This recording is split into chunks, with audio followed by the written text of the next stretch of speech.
আরেকটি বিষয় আসতে হবে। অবরুদ্ধ হচ্ছে রাজধানী, হেফাজতের প্রস্তুতি শেষ, ঢাকা অভিমুখে তৌহিদি জনতার স্রোত। প্রধানমন্ত্রী বলেছেন যে যাতে এই তাদের এই কর্মসূচিটি স্থগিত করা হয়। আপনি কি বলবেন পুরো বিষয়টি নিয়ে? না, একটা স্থগিতের কথা বলা হচ্ছে কিংবা কালকে জনসভার কথা বলা হচ্ছে যে এটা সাভারের জন্য করা হোক। দেখেন, এটা তো একটা খোঁড়া যুক্তি আমার কাছে মনে হচ্ছে, একটু হাস্যকরী মনে হচ্ছে যে কোথায় সাভার আর কোথায় আপনার শাপলা চত্বর। শাপলা চত্বরে ধরেন লাখখানিক লোক হবে কিংবা যাই হোক না কেন, সেখানে সাভার ধ্বংসস্তূপ এবং ওই স্কুলটা কিংবা এনাম হসপিটাল, সেখানে তো কোনো রোগী নিয়ে যাওয়ার কোনো সমস্যা হওয়ার কথা না।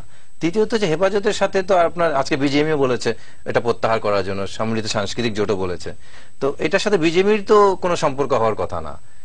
ইভেন আপনার ফেডারেশনও না, এফবিসিসিআই অথচ বলা উচিত ছিল যে তাদের অন্তর্ভুক্ত হচ্ছে বিজেএমই, তাদেরকে চাপ দেওয়া যে তোমরা কমপ্লায়েন্সটা ঠিক করো, শ্রমিকদের নিরাপত্তা ঠিক করো, তাদের জুরিডিকশনের মধ্যে থাকা উচিত ছিল।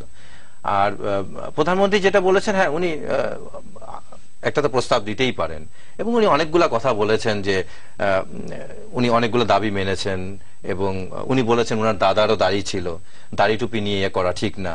উনি এটাও বলেছেন যে একটা কথা বলেছেন যে আওয়ামী লীগে অনেক বেশি নামাজি, কিন্তু এটাও তো ধর্ম নিয়ে কথা বলা হচ্ছে। উনি যে বলেন যে সবাই ধর্ম নিয়ে ব্যবসা করে কিংবা রাজনীতি করে, এটাও কিন্তু ধর্মের অপব্যবহারের মতোই পড়ে। যে কে কতটুকু নামাজ পড়ে সেটা তো অ্যাকচুয়ালি কার দল পড়ে এটার সাথে রাজনীতির সম্পর্কটা আনা ঠিক না। এবং যে সময় উনি বলছেন যে আমার দলের সবাই অনেকে, আমার দলের বেশি আওয়ামী লীগরাই বেশি নামাজ পড়ে, সেই সময় মাগরিবের আজান হচ্ছে, এবং তার থেকে লাইভ কিন্তু হয়েছে প্রায় আধা ঘন্টা আরো। তো ওইখানে তো যারা বসেছিল আওয়ামী লীগের নেতারা, হয়তো আমি বলতে পারি না যে হয়তো পরে পড়বে কিনা, কিন্তু এই জিনিসগুলাকে কাছে নিয়ে আসা, তো উনিও যদি যেটাকে উনি ডিমান্ড করেন সেটাতে যদি উনি নিজে একই কথা বলেন, তো এটা সরে আসা অনেকটা। আর আপনি হেফাজতের কথা যেটা বলছেন, হেফাজতের সাথে রাজনৈতিক যোগসূত্রটা না খুঁজলেই ভালো। এটা সরকারের জন্যও ভালো, বিরোধী দলের জন্য ভালো, হেফাজতের জন্যও ভালো। প্রত্যেকটা পক্ষকে এটা থেকে রাজনীতির বাইরে থাকতে হবে। এবং সরকারের এই পলিসিটা আমার মনে হয় যে ঘটনাকে একটু স্লো করার একটা চিন্তা, যে কালকে বিএনপির সমাবেশ আছে আপনার, তারপর দিন হেফাজতের ইয়েটা আছে, আপনার অবরোধ আছে। হেফাজত যে 13 দফা দাবি দিয়েছে এটা তো আলোচিত এবং সমালোচিত।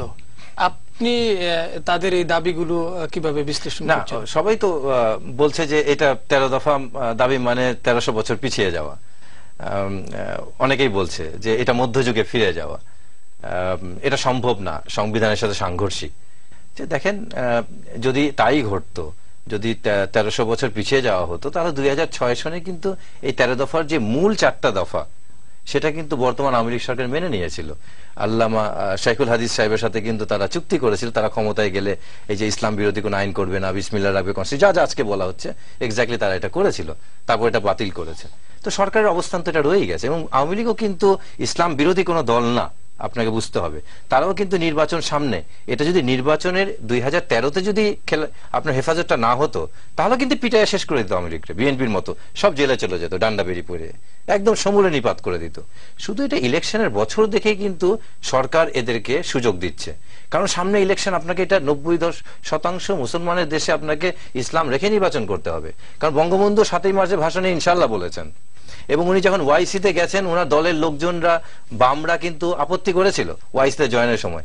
ইভেন ইন্ডিয়াতে, ভারতের অনেকগুলো রাজ্যে বঙ্গবন্ধুর কুশপুত্তলিকা দাহ করা হয়েছে, উনি কেন ওআইসিতে গেছেন। তারপর বঙ্গবন্ধু খুব স্পষ্ট বলেছেন যে আমি কারো মাখানো তামাক খাই না, কারণ উনি জানতেন যে মুসলমানের বিরুদ্ধে গেলে কিন্তু এই দেশে রাজনীতি করা সম্ভব না। প্রধানমন্ত্রী, আমাদের এই প্রধানমন্ত্রী বলে শ্রদ্ধা রেখেই বলছি, উনিও কিন্তু নির্বাচনের আগে মাথায় তো পট্টি বাঁধেন, হাতে তসবি নিয়ে করেন। কিন্তু ওনারা যদি এটাকে পলিটিক্যালি যদি চেস করতে চান, তাহলে তাদের দলের জন্য ক্ষতি হবে। কারণ ইতিমধ্যে তাদের পার্টি, তাদের জোটের বড় অংশ, এরশাদ সাহেব কিন্তু হেফাজতের পক্ষে চলে গেছে। তাদের দলের অনেকেই কিন্তু হেফাজতের সাথে সম্পর্ক রেখেই তারা স্থানীয় রাজনীতি করছেন। আমাকে আরেকটি বিষয় যেতে হচ্ছে, government moving to reform RMG industry, Hasina tell CNN এর সাথে যে সাক্ষাৎকারটা দিয়েছে, খুব সংক্ষিপ্ত ভাবে এটার মূল লাইন যদি সিএনএন একটা আমি খুব কষ্ট পেয়েছি যে আমাদের রাজনৈতিক নেতৃত্বের দুর্বলতা এবং ব্যর্থতার কারণে, অদক্ষতার কারণে আমরা জাতি হিসেবে খুব লজ্জা পাই। কারণ সেখানে সিএনএন থেকে যে ইন্টারভিউটা নেওয়া হয়েছে, ক্রিশ্চিয়ানা এমন মোর, উনি যেভাবে প্রধানমন্ত্রীকে ধমকালেন, আপনি দেখেছেন কিনা যে একটা স্টেজে প্রধানমন্ত্রী কথা বলছেন, ওনাকে থামিয়ে বলছেন স্টপ স্টপ। এবং বারবার বলছেন, প্রধানমন্ত্রীকে বলছেন যে আপনি রানা আপনার দলের প্রধানমন্ত্রী বলছেন যে এটা সত্য না, তো উনি বলছেন নো ইটস ট্রু, বারবার প্রধানমন্ত্রীকে ধমকাচ্ছেন এবং যে সমস্ত তথ্য দিয়ে প্রধানমন্ত্রীকে বিপাকে ফেলে দিয়েছেন। তো জাতি হিসেবে প্রধানমন্ত্রীর সাথে আমরাও লজ্জা পেয়েছি। তো আমার মনে হয় যে প্রধানমন্ত্রী এগুলাতে সব জায়গায় উনাকে বলতে হবে উনি কি পার্টির স্পোকম্যান কিনা, প্রথম কথা। যে পার্টি সব কথাই কি আমাদের প্রধানমন্ত্রী বলতে হবে? এই কথাগুলো কেন পররাষ্ট্রমন্ত্রী বলে না? আর সবকিছু উনাকে ডিফেন্ড করতে হবে। উনাকে এমন জায়গায় নিয়ে চলে আসলো, এই ইন্টারভিউটার জন্য একটা হোমওয়ার্ক দরকার ছিল। এবং যেভাবে ভাবমূর্তির কথাই বলেন না কেন, যে এখন বলা হচ্ছে সাভারের ঘটনার কারণে দেশের ভাবমূর্তি নষ্ট হবে, কিন্তু এই ধরনের ইন্টারভিউর কারণে তো আমাদের ভাবমূর্তি আরো বেশি নষ্ট হচ্ছে। তো এই বিষয়গুলো মাননীয় প্রধানমন্ত্রীকে দেখতে হবে যে আমরা চাই না যে আমাদের প্রিয় ব্যক্তিগণ এভাবে লজ্জিত হোক, তারপরেও আমরা আশা করি